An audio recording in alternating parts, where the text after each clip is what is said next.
Welcome to Curious Jewell Sleep Stories, your cozy little escape to unwind, exhale, and drift off to sleep.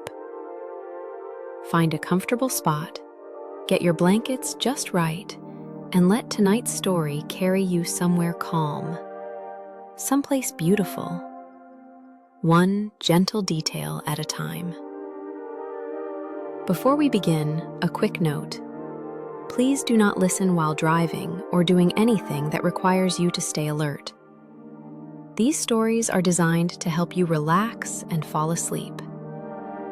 If you enjoy this kind of soothing travel escape, please like, subscribe, and share. Let your shoulders soften. Let your jaw unclench. And if it feels good, take one slow breath in and out. Tonight, you're going to drift into the kind of peaceful evening that feels like a warm quilt. Fresh air, quiet laughter, and the soft, steady comfort of home. And in this story, you are Becca. You're on a small Irish family farm with your husband Bob and your two children, Sophie and Charles, who are currently in the very important business of crashing chickens, which is a phrase that sounds dramatic, but mostly means running around giggling while the hens scuttle indignantly away. Everything is safe, everything is calm, and by the time we're done, sleep will have found you, the way dusk finds the meadow. The meadow wakes and the farm breathes. You can smell the day before you even open the back door. It's that Irish meadow smell, damp earth with a sweet edge, like the ground itself has been drinking rain and now it's breathing out calm. There's clover in bloom, soft and honeyed. There's a whisper of wildflowers, little shy blossoms tucked into the hedgerows, nodding as if they're agreeing with the breeze. And behind it all, the gentle farm notes. Warm hay, clean straw, a faint mineral tang from stone walls, and the comforting scent of animals that are well cared for and very sure this land belongs to them. You step onto the worn flagstones at the back step, and the cool air touches your cheeks like a friendly hand. Inside the kitchen, the oven is working its quiet magic. You've been baking farm biscuits, the kind that fill the whole house with that buttery, toasty smell, like comfort you can inhale. The scent curls into the hallway, floats up the stairs, and settles into the corners of the rooms as if to say, "You're home. You're safe. You can rest." A tray sits on the counter, covered with a tea towel to keep them warm. The biscuits have risen into golden, slightly uneven domes. Because on a small farm, perfection is lovely, but real is better. You brush a bit of flour from your hands and listen. There's the ticking of the kitchen clock, the soft hum of the refrigerator, and from outside, laughing. High, bright, unfiltered. Sophie's laugh is like wind chimes. Charles's laugh is like a hiccuping puppy, short, sudden bursts. You glance out the window and see them in the yard, moving like little comets. The chickens are not impressed. A stout brown hen waddles away with offended dignity, her tail feathers twitching like she's muttering, "Honestly, the nerve." Sophie, hair a bit wild, cheeks flushed, calls out, "Mom, we're not chasing them, we're just checking if they're fast." And Charles, always helpful, adds, "They are fast." You smile, that quiet smile that starts in your chest and warms your whole face. At the far end of the yard, by the shed, your goat, your mischievous, curious goat, has discovered something new and fascinating, which is to say, something you very much wish he hadn't discovered.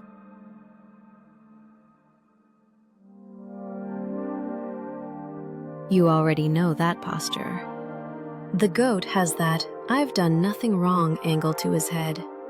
He's half inside a bucket. Or maybe the bucket is half on his head. It's hard to tell. You step out onto the grass, the ground springy beneath your feet.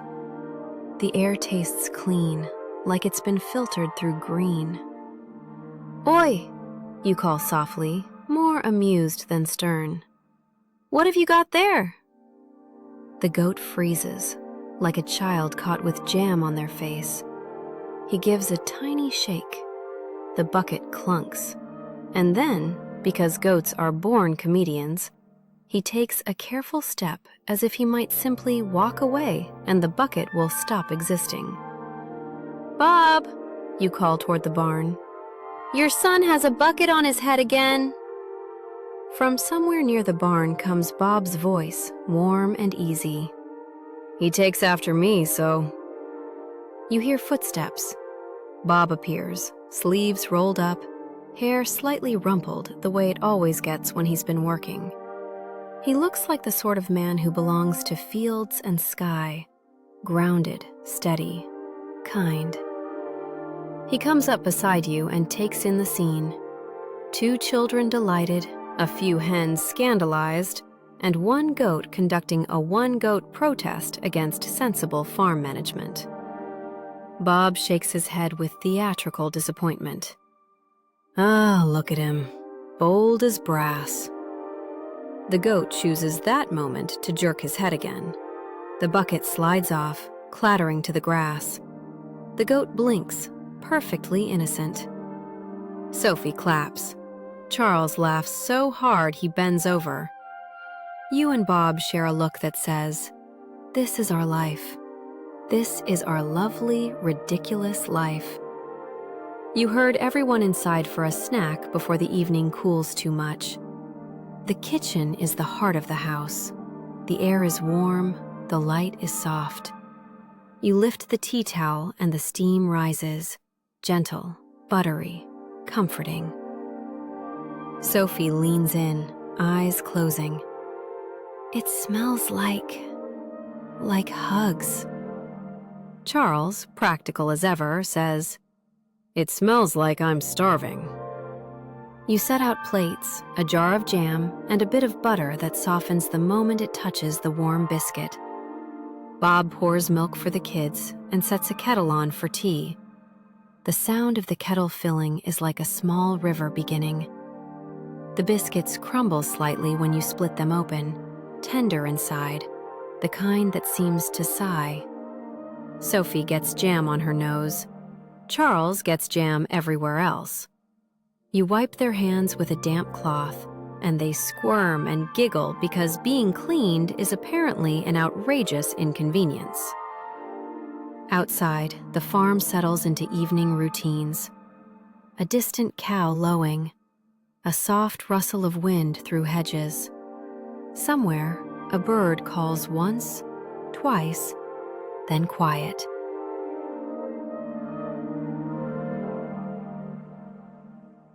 Bob sips his tea and watches you watching the kids. There's something in his eyes, quiet love, the kind that doesn't need to announce itself. He reaches over and squeezes your hand, just once, just enough. And you feel it, how full this moment is. Not perfect, not polished, but real and warm and yours. As the kids finish, you hear the familiar rhythm of their energy winding down. The wildness turns to softness. The bright day begins to become a cozy evening. Sophie leans her head on your arm for a second. Charles yawns without meaning to. You smooth Sophie's hair and look at Bob. And you both have the same thought. A night out. Just a small one. A pint or two. A bit of chat. A dance if the mood strikes. Bob lifts his eyebrows as if to say, "Should we?" You smile. "We should." You find your phone and scroll to the babysitter, Neve, a local girl with a sensible head and an easy smile. She's responsible in a way that makes you feel like she was born holding a checklist. You ring her, and she answers quickly. "Hiya, Becca." You can almost hear her sitting up straighter. "Any chance you're free tonight?" you ask. "Just a few hours. We're thinking of heading down to the pub." Neve laughs softly. "Aye, go on. You deserve it. What time?" You make arrangements. Simple, easy. You tell her the kids have already eaten, that they'll likely want a story and then bed. You promise there are biscuits, because biscuits are the true currency of trust. When you hang up, you feel lighter already, like a window has been opened in your chest. You move through the house in that familiar evening rhythm, tidying, setting out pajamas, lining up toothbrushes like little soldiers. Sophie picks her bedtime book, something with a brave rabbit and a lost scarf. Charles insists on a different book, because Charles is in a phase where every choice must feel like he invented it. Bob does the last check outside, making sure the animals are settled and the gates are latched. When he comes back in, there's a faint scent of cold air on his jacket and something earthy, hay and grass and the outdoors itself. Neve arrives with a wave and a grin. "Evening," she says. "Oh, I can smell the biscuits from the lane." "Good," you say. "That means they're doing their job." The kids like Neve. Sophie shows her a drawing. Charles explains, very seriously, that the goat tried to steal a bucket, and this is apparently important for Neve's full understanding of the household. Neve nods solemnly, playing along. "A criminal goat, is it?" "Aye," Charles says. "He's sneaky." You and Bob exchange amused looks again. You put on your coat, scarf snug, and step into your boots. Bob offers his arm in a playful, old-fashioned way. "Shall we, Mrs. Farm?"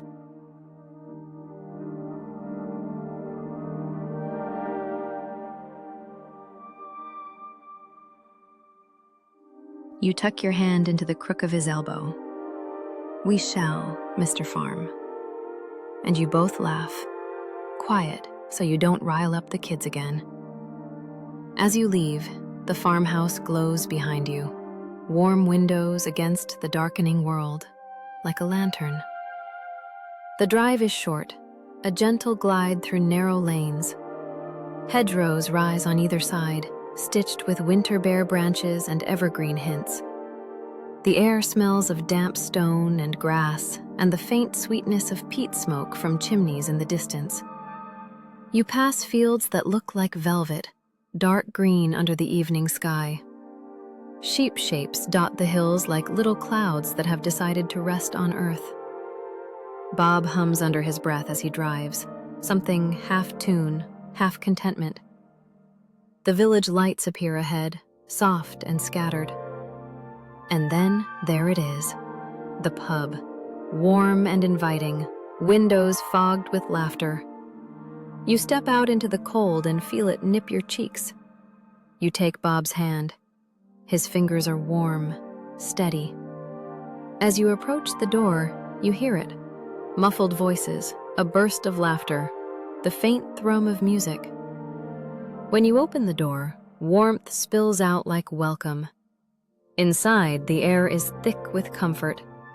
There's the scent of wood smoke from a turf fire, rich and sweet and ancient. There's the smell of spilled stout and polished wood and whatever stew someone ordered at the bar. There's a hint of soap from freshly washed hands and a faint floral note from someone's perfume. The sound wraps around you. Conversation, clinking glasses, the soft rise and fall of local accents. A few familiar faces turn. "Becca!" someone calls. "Bob, look who it is!" You wave, smiling, and Bob nods, that friendly nod he does. Half greeting, half, "How are ya? How's your mother? How's your roof holding up in the weather?" You find a spot near the fire, and Bob goes to the bar. While he's gone, you watch the room. An older man tells a story with his hands. A woman with bright earrings laughs so hard she wipes her eyes. Someone at a small table is sorting coins, probably after losing at cards. It's cozy. It's alive. It's the village's living room. Bob returns with 2 pints, dark stout with creamy tops, and sets one in front of you like a small gift. You take a sip and let it be what it is. Smooth, rich, grounding. You exhale slowly. This, you think. This is what it feels like to remember you're not just a parent and a worker and a manager of small emergencies. You're also you. Bob leans closer. All right? You nod. Better than all right.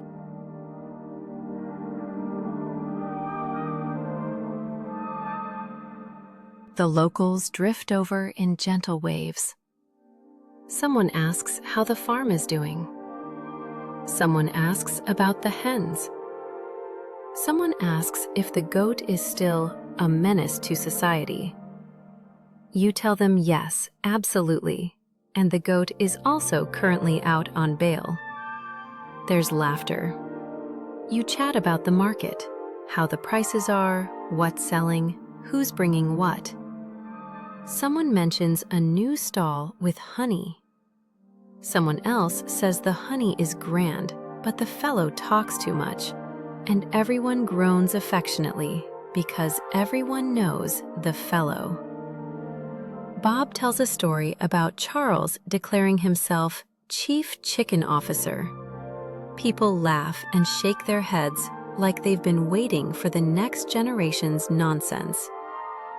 The pub feels like a place where life is shared, lightly, warmly, so no one has to carry it alone.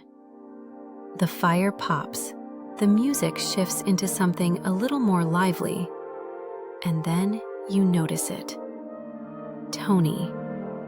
He's down near the bar, a bit unsteady, a bit loud. His cheeks are flushed. His voice is sharper than it needs to be. At first, it's just too much enthusiasm. Then it becomes something else. He starts snapping at someone, words turned hard, like stones. The room's warmth wobbles for a moment. You see Bob's shoulders tense slightly beside you. Not angry, just alert, protective, watching. Tony's hand slaps the bar, once, twice. Not violent, but loud enough to make a few heads turn. Someone tries to calm him, talk him down. But Tony is in that place where he thinks being louder means being right. You feel a small sadness for him, because you've seen it before, how a kind man can get lost in drink, how frustration spills out sideways. The room holds its breath a little. You lean toward Bob and speak softly. We should call Valerie. Bob nods immediately. Aye. You take out your phone, find Valerie's number, and ring. Valerie answers quickly, her voice calm, already understanding the situation just from your tone. It's Becca, you say gently. Tony's had too many. He's getting mean. I thought you'd want to know. There's a pause, then her steady voice. I'm on my way. You feel relief wash through you, because everyone in the village knows something about Valerie. She doesn't yell. She doesn't threaten. She doesn't plead. She just arrives, and Tony remembers who he is. The minutes pass in a careful, quiet way. Tony's voice rises again, and his body leans forward like he's trying to make the world bend. Someone steps back. Someone else puts a hand out, open palm, calm gesture. And then the door opens. A small gust of cold air rolls in. Valerie steps inside.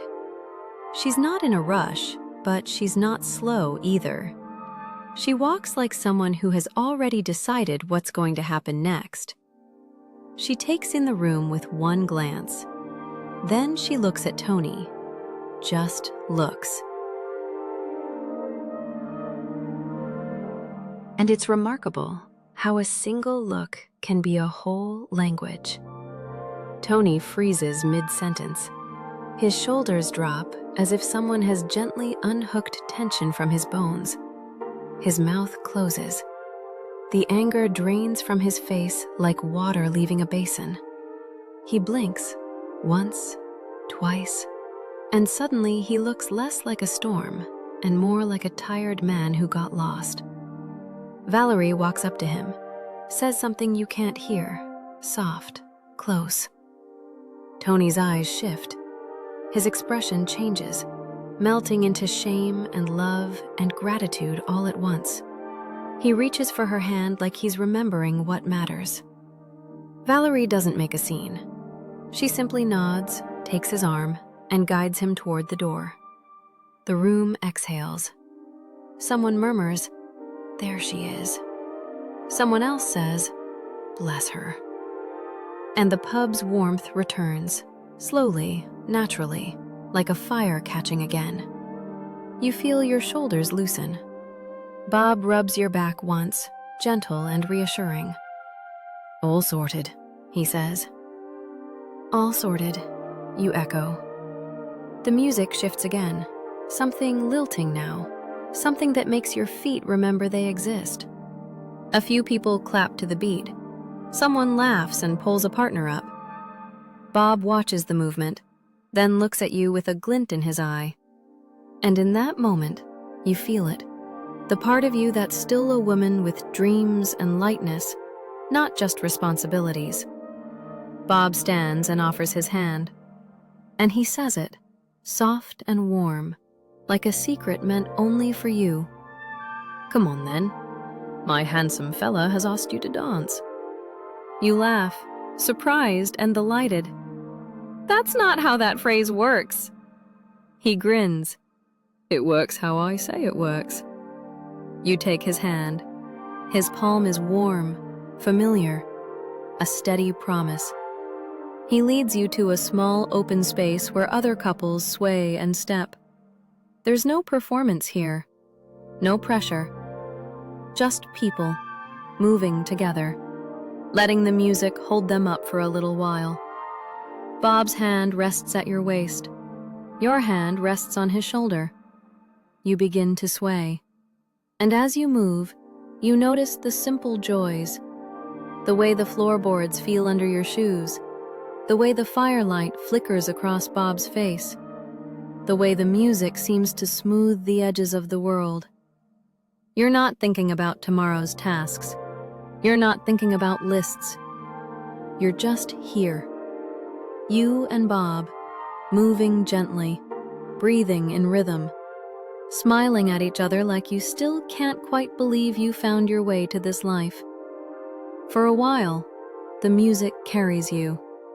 And if you're listening from bed, safe and warm, you can let your own breathing match that slow, swaying pace. In and out. In and out.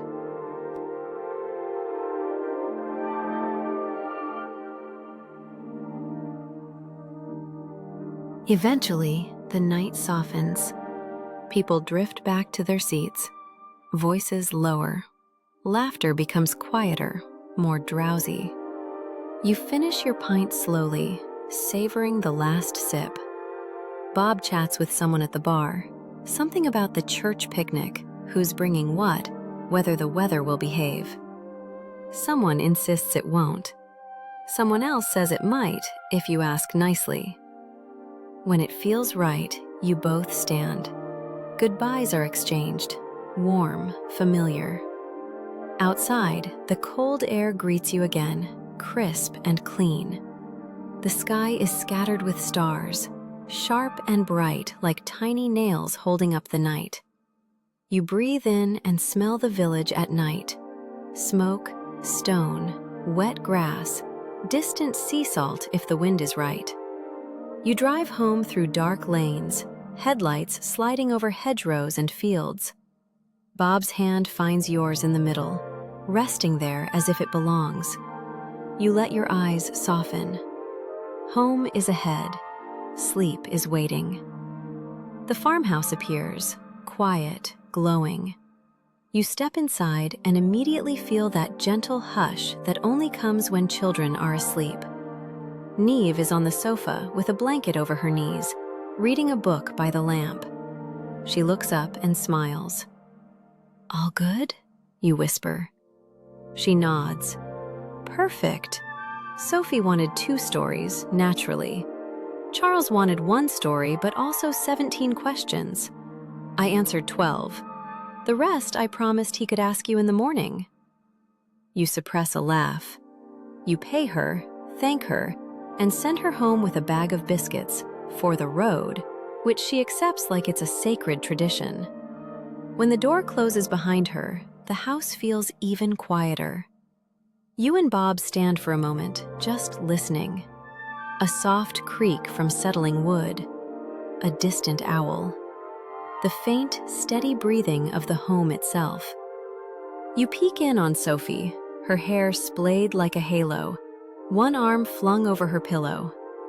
You peek in on Charles, curled on his side, clutching something small, face peaceful. Your heart does that familiar thing, swelling with love, then settling into gratitude. You close their doors gently. Bob gestures toward the back door. "Nightcap?" You nod. You bring out 2 small glasses, nothing fancy. Maybe a little whiskey or a warm tea with a splash of something comforting. The important part isn't the drink. It's the porch. You step outside and the night air wraps around you, cool and fresh. The meadow is dark now, but you can sense it, wide and open, resting under the stars. Somewhere, a fence creaks softly. In the distance, an animal shifts in its sleep. You sit side by side, shoulders touching. Bob's knee bumps yours gently, a small, affectionate reminder. I'm here. You sip slowly.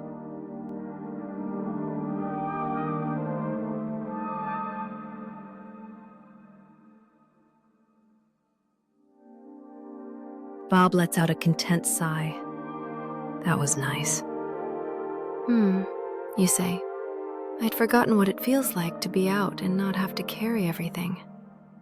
Bob's voice is soft. You carry plenty, love. You look at the stars. You talk easily about the kids, Sophie's big heart, Charles's endless questions. You laugh about the chickens and the goat, and how the goat will probably outsmart you both until the end of time. You talk about the upcoming church picnic, who might bring sandwiches, who will bring desserts, who will pretend they forgot and show up with nothing but opinions. Bob says, "We should bring biscuits." You nudge him. Of course you'd say that. He grins. They're your specialty.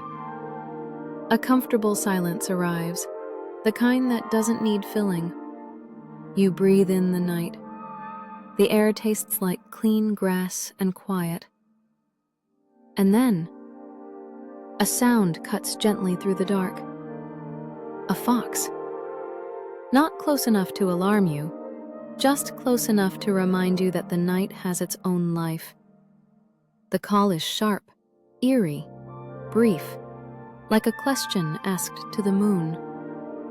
You pause, listening.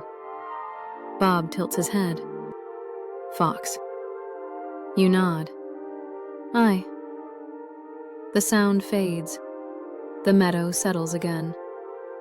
And in that moment, something in you decides, softly, kindly, it's time. Time to let the day go. Time to let your body rest. Time to let sleep do what it does best. You finish your sip, stand, and stretch slowly. Bob stands too, and you both go inside, closing the door gently against the cool night air. Inside, the warmth feels deeper now, as if the house has been holding it for you. You set the glasses in the sink. You move through the kitchen with small, quiet motions, turning off lights, checking the latch, letting the farmhouse become a cocoon. Upstairs, you brush your teeth, wash your face. Simple rituals. Bob is already in the bedroom, pulling back the covers. You slip into bed and feel the sheets, cool for 1 second, then warming quickly around you. Bob lies down beside you, and the mattress settles. You listen. The house is quiet. The farm is quiet. Even the world feels quieter. And you let yourself drift back through the evening like a gentle replay. The smell of biscuits, Sophie's laugh, Charles's seriousness about chickens, the goat's bucket escapade, the pub's warm fire, the music, the dance, Valerie's calm strength, the stars on the way home, the fox calling in the meadow, all of it like a soft blanket of memory. Now, very gently, let your breathing slow. In and out. In and out. If thoughts come, let them float by like clouds over a field. You don't have to follow them. You don't have to solve them.